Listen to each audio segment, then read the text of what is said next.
Vous ne voulez plus d'une vie amoureuse foireuse? Écoutez le rendez-vous des célibataires sur BXFM. Le rendez-vous des célibataires, c'est chaque semaine et Rachel, la sexologue belge, nous rejoint pour nous donner des conseils pour éviter une vie amoureuse foireuse. Parce que les deux mots riment, mais il faut que ça ne rime plus. Alors aujourd'hui, Rachel, on va parler des premières approches sur un site de rencontre. Comment savoir ?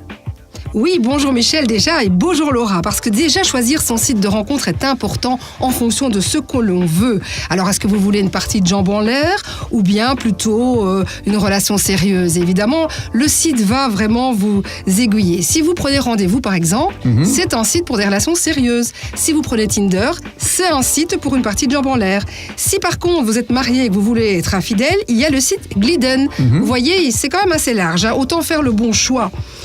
Comment sait-on si c'est un faux profil sur tous ces sites ? Ah oui, ça arrive parfois Michel, et c'est très subtil, hein. Alors déjà, observez bien les photos dans les moindres détails. Je vous donne un exemple. Parfois, il y a une photo avec une certaine implantation, et puis la photo suivante, c'est une autre implantation. De cheveux, vous voulez dire ? Évidemment, de cheveux, d'accord. Michel. Hein. Déjà, vous êtes un petit peu trop bas. Et donc, c'est évident que je parle des cheveux, mais je vois que vous, il en manque un petit peu, donc ça va être difficile de mettre des fausses photos. Méchante. Voilà. Et donc, fatalement, soyez très observateurs et observatrices, parce que souvent, la clé est là. Regardez bien chaque photo dans le moindre détail. Alors, s'il n'y a pas de photo, évidemment, vous devez en exiger.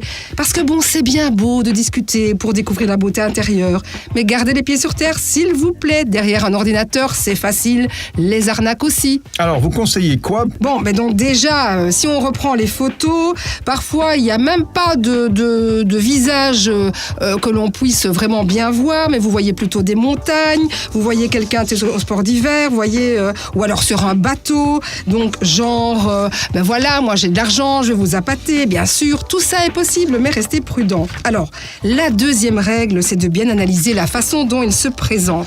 Vous voyez, il y a toujours une petite annonce de présentation, Michel, là, hein, sur les sites de rencontres. Eh bien, elle va déjà nous en dire beaucoup, ou beaucoup.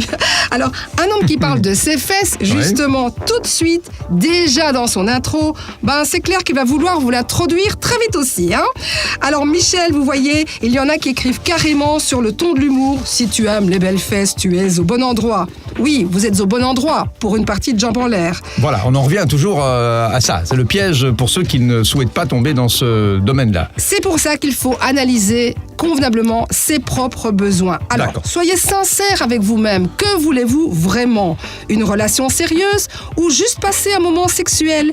Alors, quand vous aurez défini votre objectif, à ce moment-là, vous choisissez un peu le type de personnage, en sachant que, par exemple, s'il vous montre son torse, c'est bien simple, un homme qui va directement sur une photo de profil montrer son torse, en général, je vais dire, c'est pas pour quelque chose de sérieux, hein, sinon on reste... Et donc, Rachel, il y a quand même des trucs pour réellement être avec le bon flair, le bon instinct lors de ces premières visions de photos de profil. Oui, parce que bon, déjà, c'est ce que je vous disais dans l'annonce, hein, si par exemple, alors que ça fait très sérieux, quelqu'un vous dit « je suis un homme qui a perdu sa femme après 30 ans de mariage », bon, ben, arrivé après un mort, hein, c'est pas évident. C'est sûr, c'est pas simple de prendre la place d'une morte. Il faut savoir aussi que souvent, les gens qui essaient d'extirper de l'argent se font passer pour des veufs. Ah d'accord, ça, c'est le bon truc, le veuf. Hein, ça fait le toujours... veuf, c'est le bon truc parce que ça fait bien, on n'abandonne pas sa femme, la pauvre, elle est morte, vous voyez. Alors, en résumé, parle-t-il directement de ses émotions, de son cœur, de son physique, de son argent, de son boulot, de ses envies, de ses enfants, de son ongle incarné ou de son chien? En fonction de ça, analysez ce qu'il veut. Analysons, et là on se plantera moins. Exactement ça. Absolument. Et donc la vie foireuse amoureuse, eh bien on y portera déjà remède en évitant les premières gaffes, Rachel. Et les premiers pièges. Et les premiers pièges. Eh bien moi je suis très content de vous avoir accueilli pour cette première. Le rendez-vous des célibataires, c'est chaque semaine. Rachel, la sexologue belge, nous retrouvera la semaine prochaine avec un autre thème, bien sûr. Évidemment, pour la suite, croustillante, comme d'habitude.